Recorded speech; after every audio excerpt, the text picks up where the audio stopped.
नमस्कार, मैं अंजना और आप देख रहे हैं अमन की शान। आइए एक नजर डालते हैं आज की बड़ी खबर पर। बेटियां विकासशील भारत की सबसे बड़ी ताकत है, ज्ञान का इस्तेमाल समाज के भले के लिए करें। राज्यपाल आनंदीबेन पटेल। वीर बहादुर सिंह पूर्वांचल यूनिवर्सिटी के 30वें दीक्षांत समारोह में स्टूडेंट्स को संबोधित करते हुए उत्तर प्रदेश की राज्यपाल और कुलाधिपति श्रीमती आनंदीबेन पटेल ने कहा कि दीक्षांत समारोह सिर्फ डिग्री पाने का मौका नहीं है, बल्कि जीवन में नई जिम्मेदारियों की शुरुआत भी है। उन्होंने कहा कि शिक्षा का मकसद सिर्फ नौकरी पाना नहीं है, बल्कि समाज और देश के विकास में सक्रिय योगदान देना है। डिग्री तभी सार्थक होगी जब उससे मिले ज्ञान का इस्तेमाल समाज के आखिरी व्यक्ति तक पहुंचने के लिए किया जाए। राज्यपाल ने कहा कि आज भारत में बेटियां शिक्षा, विज्ञान, चिकित्सा, प्रशासन, न्यायपालिका और रिसर्च समेत हर क्षेत्र में आगे बढ़ रही हैं। उनकी बढ़ती भागीदारी विकसित भारत की मजबूत नींव है। उन्होंने स्टूडेंट्स से इनोवेशन, रिसर्च और सामाजिक जिम्मेदारी को अपने जीवन का हिस्सा बनाने का आग्रह किया। उन्होंने पर्यावरण सुरक्षा, स्वच्छता और महिला सशक्तिकरण जैसे अभियानों में सक्रिय रूप से भाग लेने की भी अपील की और कहा कि अगर युवा ईमानदारी, अनुशासन और संवेदनशीलता के साथ आगे बढ़ेंगे तो 2047 तक विकसित भारत का लक्ष्य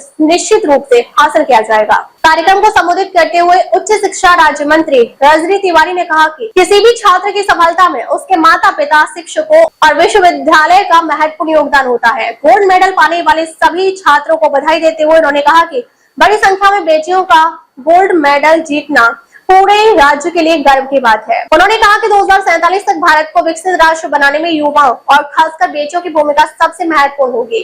बेटियों की शिक्षा, प्रतिभा और आत्मविश्वास देश की दिशा और भविष्य तय करेगा। उन्होंने छात्रों से अपनी उपलब्धियों को समाज और देश की सेवा से जोड़ने का आग्रह किया। ब्यूरो रिपोर्ट, अमन की शान। अब तक के लिए बस इतना ही। फिर मिलते हैं एक ऐसी ही बड़ी खबर के साथ। तब तक के लिए नमस्कार और देखते रहिए अमन की शान।